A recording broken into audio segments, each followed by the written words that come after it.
All right, welcome back to PFT Live. There is the bio of our next guest, Super Bowl 17 champion. My God, I remember that like it was yesterday. The John Riggins run to daylight, the win over the Miami Dolphins. Joe Theismann, the quarterback of that team, also the MVP of the NFL the following year with one of the highest-powered offenses the NFL has ever seen. Here he is, Joe Theismann. Joe, good morning. How are you, pal? Morning, guys. Listen, I heard you talking about, Chris's dad. Phil and I had the opportunity to win a Super Bowl, but the one thing that I admire so much, and I watch your dad all the time, my buddy, he has his dark glasses now. I thought the reflection's terrible. I'll take them off. I was gonna wear the glasses like Phil now too. Don't do that, man. Don't do it. You still got young eyes. You're good. You're way more handsome than him. Don't even worry. You're good. You're way too kind. Way too kind. Thanks, guys. Joe, speaking of things you wear on your face, when I think Joe Theismann, the first thing I think of is that single bar face mask. The last non-kicker or punter to ever wear the single bar face mask. Yes. And I was looking at some pictures during break. That really did not afford you much protection. How did you manage to go your whole career with this one bar just kind of like right across the middle of your face between your nose and your mouth? Actually, stupidity probably was a driving force. I've had 7 broken noses, and dental cosmetic dentistry is a great thing for my front teeth. Got those knocked out by Byron Hunt. It's really crazy. When I handed off, the 2 bars bothered me. And Chris, you know it. We're finicky when it comes to the quarterback position. Definitely. I didn't wear anything on my right arm. I didn't wear a wristband. I wore an elbow pad on my left, but nothing on my right. The way the ball feels in your hand, the way you see things, we're probably the most finicky people in the game when it comes to that. And so for me, it just bothered me. Plus, there's something else nobody really knows, and I don't share it a lot. Billy Kilmer and Sonny Jurgensen both wore single bars. Now, what would I have looked like if I wore a double bar? So, a little bit of peer pressure, but more from a visual standpoint. Oh, that's great. And it always sends the message to me, the guy that wears the single bar is the guy who would go Bobby Lane and wear no face mask at all if the rule didn't require. It's like, you're going to make me wear one. I'm going to wear the smallest possible face mask that I can. Well, Mike, what's really interesting, when I was in high school, I first started many years ago, my face mask was plexiglass. And it went around this way and then widened in the middle a little bit more. So that was right when they just started putting face masks on helmets. Joe, I'm intrigued with the aspect of your story is a lot like the Kansas City Chiefs we got this year.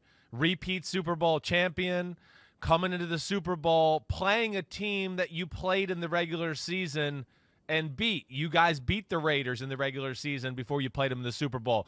Just dive into that and kind of like the mental gymnastics of what it was like for you guys preparing and, how the game played out and just how you think it was all affected by that regular season matchup.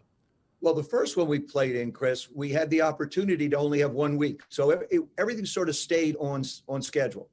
The second one, Super Bowl 18, we had a 2-week period of time to get ready. And truthfully, we had a great practice on Thursday. I felt really sharp on Thursday. But as the week went on, Friday, Saturday, I didn't quite have that same edge that I had before. Now, that was before we had bye weeks in the National Football League. Guys are used to having a couple weeks off now. The biggest thing is about the players that haven't been there. Number one, take care of yourself. The COVID-19 scenario just hangs over this game for another 3-4 days. Once we get through that, then we can take a deep breath. But who's going to be affected and how will it affect us? But it's the mental part of it. The preparation's there. I mean, they could play tomorrow. Both teams could. But the mental part of it is, how do you deal with getting yourself ready to play really what amounts to the game of your life? You were the MVP in 1983. In 1982, when the team won the Super Bowl, strike-shortened season, 9 games, and I've been trying to figure this out for years now. How in the hell does your kicker end up being the league MVP in 1982? Mike, if it was a longer season, it may not have happened. But Mark made so many key kicks for us during that shortened period of time. I mean, we only played 9 games. We were 8-1, but I'd say 3 of those were won by Mark Mosley. And when you look at the percentage of wins that he contributed to for us, it made an awful lot of sense for him to be a kicker. And you look at games today. I mean, Tom Brady's first 3 rings come on field goal kicks. So when you really break down games, about a third, maybe even a little bit more than that, are decided by 3 points or less. And then Mo, without John and Mark, those were two very key people for us to wear a championship ring. Your head coach, Joe Gibbs, I feel like is the least talked about great coach of all time. I don't know why that is. I mean, I guess he's got that little under-the-radar persona about him. But, like, to you, Joe Theismann, when I say Joe Gibbs, like, what's the first, one or two things that come to your mind? His red zone abilities, the way he could operate in the red zone. I mean, I've told Joe this on different occasions watching games, and I love to watch games. I said, you ought to give a clinic to coaches out there on how to operate in the red zone, because we managed to get the ball in the end zone. 1983, we were the highest scoring team in the history of football at that time. And we were averaging almost 35 points a game. And that was at a time when it was different. We huddled. You didn't have the hurry-up offense you have now. Right. And so it was the efficiency with which we ran. And the other thing was his creativity. Joe would always come up with something during the week to pique our interest, something we would run during the game that you got to that moment and say, hey, this is cool. I can't wait till he calls it. Right. I was reading a book recently, Joe, where Joe Gibbs was consulting with Rex Ryan about 10 years ago, and that issue came up, the idea of specifically inventing plays for individual players. And that would get them even more invested in everything that Joe was trying to do, because the player knew there's a play just for me that we're going to use down near the end zone, and we're going to score a touchdown on it. Exactly. And the thing is too, Mike, is what he does is he fit – the system was a system. It was a two tight end offense. It was sort of innovative at that time, and Joe really developed it as we went on. But what he did is he took the system, and then he found the people that he wanted to fit in certain situations. And then he would design the plays to take advantage of that person. He gave us opportunity after opportunity to execute and get the job done. And if you didn't, they'd find somebody else. It's no different than it really is today, except that now you're locked in economically sometimes to keep people around, and you just can't do anything. Back then, you didn't have a salary cap. We didn't have free agency. I mean, you had to play your rear end off, or the guy behind you was going to get a chance to play. So whenever the opportunity came, we managed to capitalize it. We had a great bunch of guys too. And Chris, you know this as well as anybody. It really boils down to the locker room, the way the guys care about one another, the way the guys communicate. That locker room should and did belong to us. In all the years I played for Coach Gibbs, the 6 years I played for him, I saw him in our locker room 5 times. He let us run that part of the football team, and that's where you really build camaraderie. If there's a problem, we handled it. If there's an issue, we handled it. We had fun with one another, and we used to bust on everybody all the time, but it was just good fun. I call ourselves the characters with character.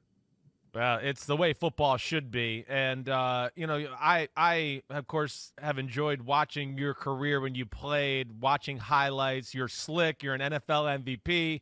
I want Joe Theismann's perspective of Patrick Mahomes and what we're seeing right now out of this guy. What makes him so unique to you? Yeah, go ahead.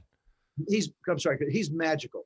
He's started, you see the Brett Favre in him, the smile on his face, the bouncing around, the leadership he showed last week when things went south against Buffalo, running out on the field, making sure. It was funny. He was making sure that the players stayed on the sidelines, but he was specifically went after Tariq and said, look, man, you're way too important. Don't you get involved in this thing. Right. Because, he was ready to go. His leadership skills, his athletic skills. A lot of guys can throw the ball at different angles like he does, from sidearm to over the top. But for him, it seems so natural. I mean, when he plays the position, he plays it physically in a way that is fun to watch, but he plays it mentally in a way that he understands the entire game. And they're two very distinctly different things.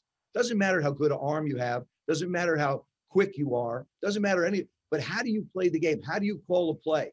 When you get it down in distance, what are you going to do? And of course, there's always that great marriage between the play caller and the quarterback. You see it down in New Orleans with Drew and Sean. And I think with Andy and Patrick, it's the same thing. Plus, Patrick had the benefit, and this can't be understated, to work with Alex Smith for a year. Really, I think taught him how to prepare, how to become a professional, how to learn the game. And that's invaluable when you're young. And then you develop your own style after that. But the foundation was something that Alex helped him build.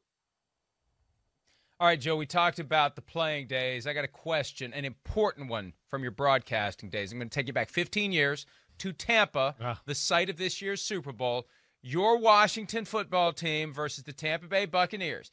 And this guy, Chris, runs into the end zone, scores a touchdown, and he throws the ball in the direction of the pirate ship. Now, he claims Paul McGuire said this. Now, Paul McGuire, we know like Chris, Budweiser beer and stuff like that, but I'm just saying he said it on the air. Chris, please, let me finish, please, Okay. counselor. Chris claims that he threw the ball into one of the holes on one of the cannons. Can you confirm or deny? I can confirm that he did, yes. And if Paul McGuire made that observation, you know it had to absolutely be true. Right? Because when we went in, you know what it's like going in production meetings, right? Well, there he is. Look at him, just ready to go. When Paul went into a production meeting, he only took one note. He took one note. So I asked him one day, I said, Paul, why do you only just take one note in these production meetings? He said, how are you supposed to listen to what people are saying when you're writing? And I thought, basically, I could do both. But, Paulie, he was very observant. I mean, Mike Patrick, Paul McGuire, and having the opportunity to work with those two guys at ESPN was just so much fun. It was the early years of broadcasting at ESPN when it came to professional football. And it was just a ton of fun. Again, it's like a mini locker room. We'd go out to dinner on Friday night, Saturday night, and just really the camaraderie is, I think, what makes the booth really. Yeah. But you know, Joe, you talked about Alex Smith. I mean, I got to ask about him because I was holding my breath all year watching him play. I really was. But just talk about how shocked were you that you actually saw him on the football field this year after an injury that was very similar to your own injury? Honestly, I wasn't surprised because over the last 2 years, we've communicated a lot. We've talked a lot. I've watched his progress. 2 years ago in training camp, he still had that thing on his foot. We would kneel down in the locker room, in the weight room, and just throw the ball back and forth a little bit. I really wanted to stay close to him. I've said this before, and I mean it from the bottom of my heart. Elizabeth, his wife, I know is his biggest fan. I'm number two. Nobody rooted harder for him to come back. In the beginning, I gave it a 75-25 chance that he wouldn't. But then I saw his dedication. I mean, he got a letter from the Secretary of State to be able to go to the center down in Texas where they work on the troops. I mean, he did everything he could. And when you think of his history, the guy carried rocks underwater to train. So, I mean, what else was he not able to accomplish? And just the fact that when he went out against the Rams and Aaron Donald jumped on his back, I held my breath. I went, oh, no, please don't let anything happen. And it didn't. I think it also worked that way for Alex. I think in his mind, it's like, you know what? I can do this again. And then he just got better and better. Of course, at the end of the season this year, had the calf issue. And just the fact that he's out there. I mean, he should, without question, be the comeback player of the year. I don't even think there's anybody close. I think the moment he got on the field makes him the comeback player of the year. I agree. Joe, tell us what you have going on with Medliminal. Medliminal is an interesting company. What it is, we examine employee medical bills. And, with this pandemic going on and everybody people trying to save money in a certain way, it's really like a health savings program. What Medliminal does is they put the bills, your medical bills, into an HCAT system. What it is this system examines the bills, and then nurses and healthcare experts go over it. And they really try and save the employers, self-insured employers, to try and save them money. And that's what it really boils down to, is how can you find ways to put money back into your company to be able to save yourself? It's a collaboration between, like I say, nurses and healthcare experts, but it also is an opportunity to be able to work with the employers to be able to try and save them money. And you can go to medliminal.com and find out more about us and who we are and what we do.